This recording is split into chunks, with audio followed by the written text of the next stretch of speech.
Good morning. Our topic is all about angular kinematics of human movement. So, ano nga ba ang angular kinematics? So, angular kinematics deals with description of rotational motion without regard to the forces causing it. So, in biomechanics, it helps us understand how joints, limbs, or implements like a bat or a rocket move around an axis. So, unlike linear motion, angular motion focuses on rotation, measured in degrees or radians around a fixed point or axis. So, understanding angular kinematics is crucial in sports. So, and exercise science. So, because it allows us to analyze movement, efficiency, performance, and injury risk.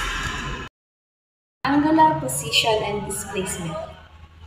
Angle is formed by intersection of two lines, planes, or line and plane. So absolute angular position, reference line, plane, fix or form an horizontal plane. So relative angular position, reference is a movable forearm relative to upper arm. So angular displacement, the change is absolute angular position caused by rotating line and object.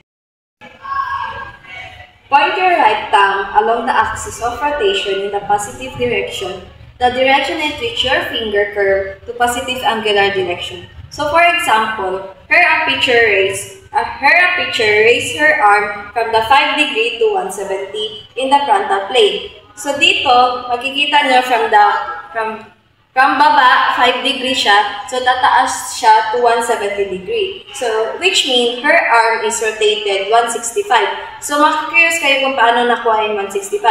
So, 170 minus 5, so the total is 165 upward.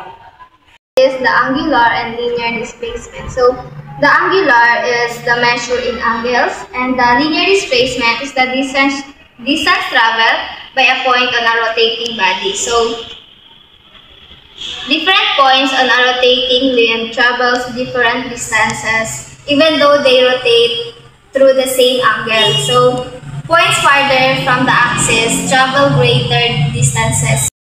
Of linear displacement, a person arm rotate 1.5 radian at the elbow. The distance from elbow to the hand is 0.35 meters. Find the linear displacement of the hand. The formula of linear displacement is arc length is equal to change of angle times radius. So, change of angle is equal to 1.5 rad and the radius is 0.35 meters. So, to solve, arc length is equal to the value of change angle is 1.5 rad times the value of radius 0.35 meters. So, as to 0.525 meters. So, the hand moves 0.525 meters. Arc length and angular displacement is the distance traveled along a circle. It depends on how much the object rotates, angle in radius, and how far it is in the axis radius. So, arc length and angular displacement have the same formula and solution in angular and linear displacement. So, angular velocity, it is how fast something rotates, measured as change in angle over time. So, instantaneous angular velocity equals speed at a specific moment.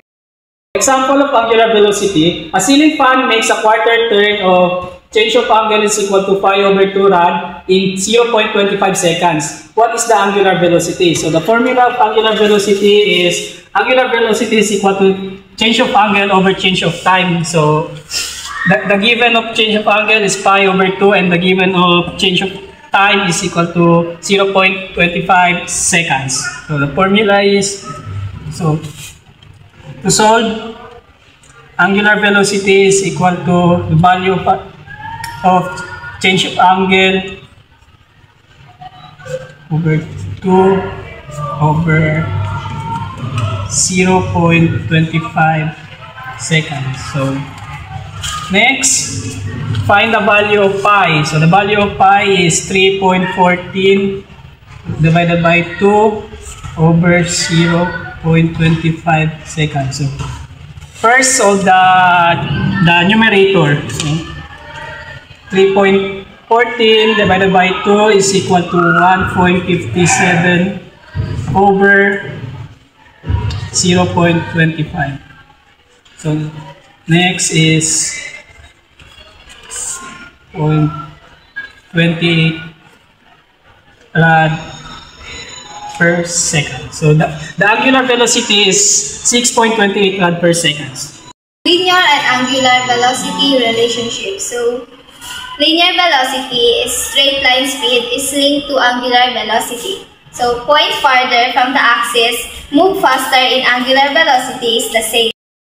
So, example of linear velocity, a bicycle wheel has a radius of 0.35 meter. If it's spin with an angular velocity of 10 rad per second, what is the linear velocity at the rim? So, the formula of linear velocity is equal to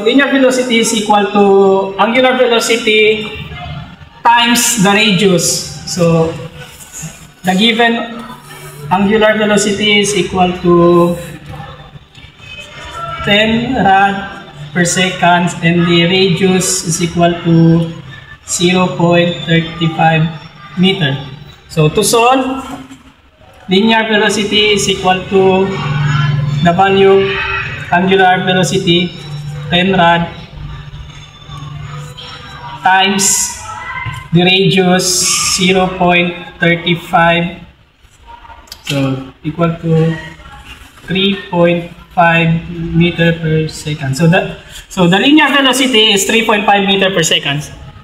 Angular acceleration. How quickly angular velocity change over the time. Tell us if rotation is speeding up, slowing down, or changing direction.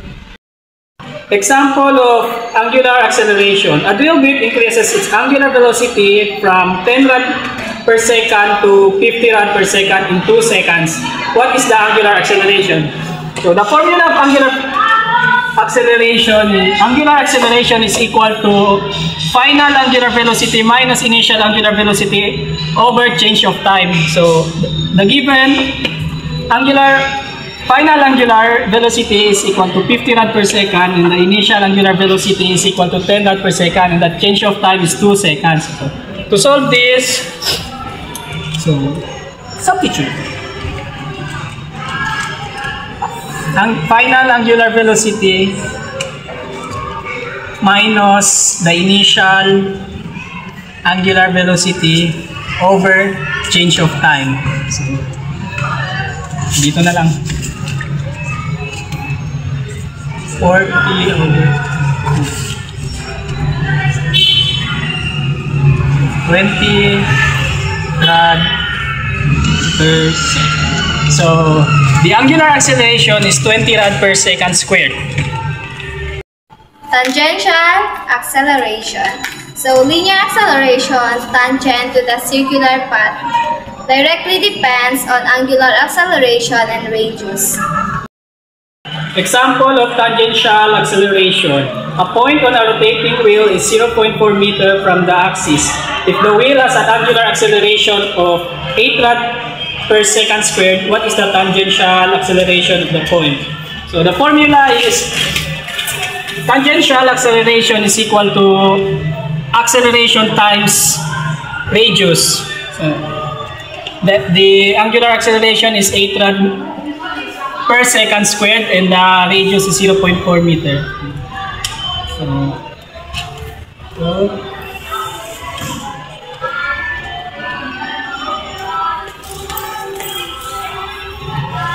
angular acceleration times the radius 0.4. So 3.2 meter per second squared. So yun. The tangential acceleration is 3.2 meter per second squared. Centripetal acceleration. Even if an angular velocity is constant, an object moving in a circle still accelerates because its direction changes. Always point towards the center of the circle. circle, centripetal, equals centricidal. So, example of centripetal acceleration. A speed skater is skating around a circular track. The skater has a constant speed of 17.5 meter per second and the track has a radius of 200 meter. What is the magnitude of the skater's centripetal acceleration? So, the formula is centripetal acceleration is equal to velocity squared over radius. So the value of velocity is 17.5 meter per second and the radius is 200 meter. So let's solve. So 17.5 meter per second squared over 200 meter. So next is 306.25 meters squared per second squared over 200 meters. Next is 1.53 meter per second squared.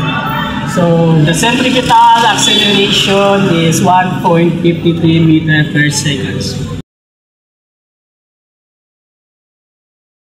So anatomical plane and axis of motion describe human movement. So one sagittal plane divides the body into left and right parts. So movement forward and backward. So example, when you walk, run, or do a bicep curl. So number 2, frontal plane divides the body into front and back parts. Movement side to side. Example, jumping jacks. So next, transverse plane divides the body into top and bottom parts. Movements, rotation, or twisting. So example, turning your head left or right. So next, axis of motion. Transverse axis. Run side to side, left to right. So movement happens forward and backward. So example, bending your elbow or knee.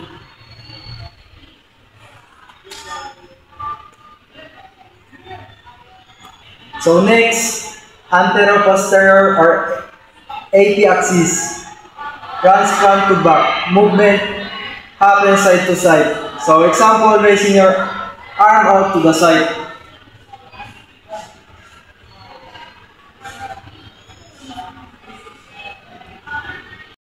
Next, longitudinal axis.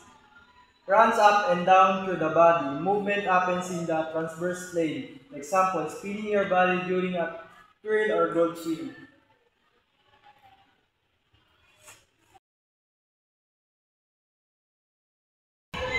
Frontal view shoulder abductions. Setup. Stand in anatomical position. Feet together, arm at the side, palms forward. Movement. Raise your right arm out to the side away from your body. Plane of axis movement happen in the frontal plane around an anterior posterior axis. Notice, from the front view, you can always see the whole arm through the motion good hint in your frontal plane.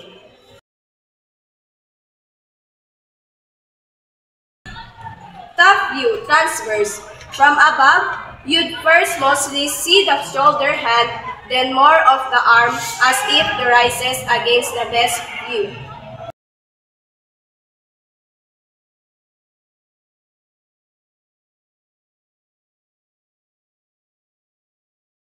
Movement around the longitudinal axis. Setup. Stand in anatomical position, arm at your side, elbow extended. Movement. Rotate the entire upper limb so the palm turns inward and the backward, then the front again. Plane of axis. Rotation occurs in the transverse plane around in the longitudinal vertical axis that runs along the length of the limb. Name it a joint. This is internal medial rotation and external lateral rotation at the shoulder. Movement in a diagonal plane or golf swing. So, imagine a golf swing The movement is the arm moved through a plane that between frontal and transverse. So, diagonal, oblique plane about a diagonal axis or between a longitudinal and AP axis. So, real-world motions often aren't purely sagittal, frontal, and transverse. They combine them.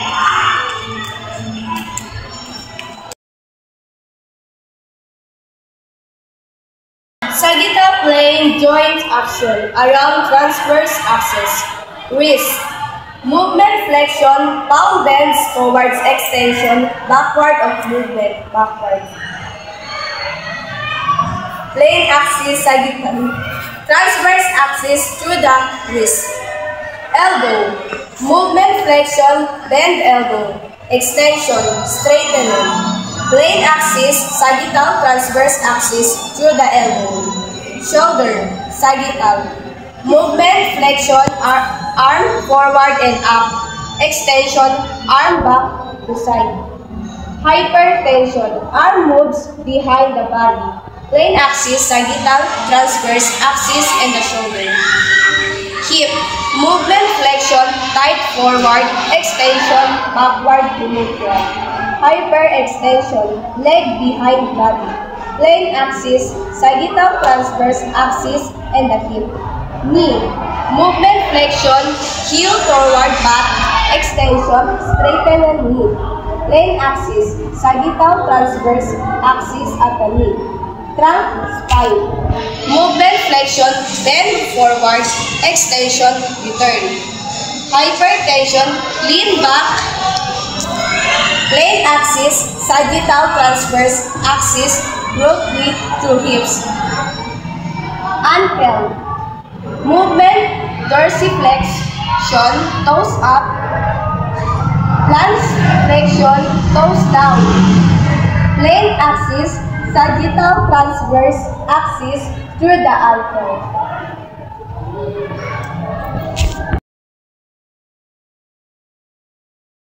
So, frontal plane joint action. The frontal plane, also known as the coronal plane, divides the body into front and back portions. Joint action in this plane occur around the anteroposterior or AP axis, which runs from front to back. Also known as the coronal plane, divides the body into front and back portion. Joint action in this plane occur around the anteroposterior or AP axis, which runs from front to back. Shoulder abduction, movement. Arm out to side and up. So next, hip, movement, abduction. Leg out to side. Next, wrist and ankle. Radial deviation. Hand moves toward thumb side.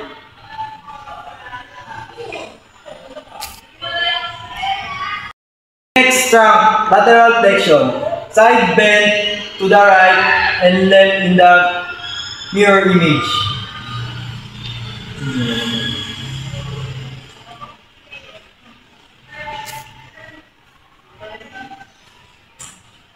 Nasa neck? Neck, lateral flexion. Heel dead, so he moves toward shoulder.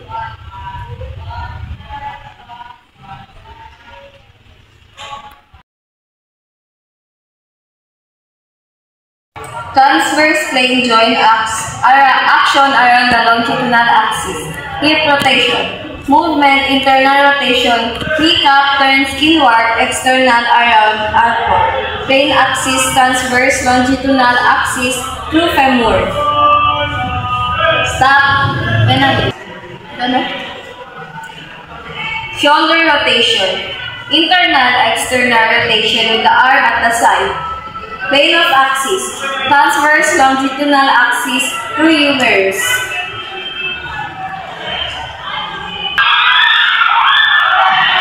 Shoulder horizontal motion.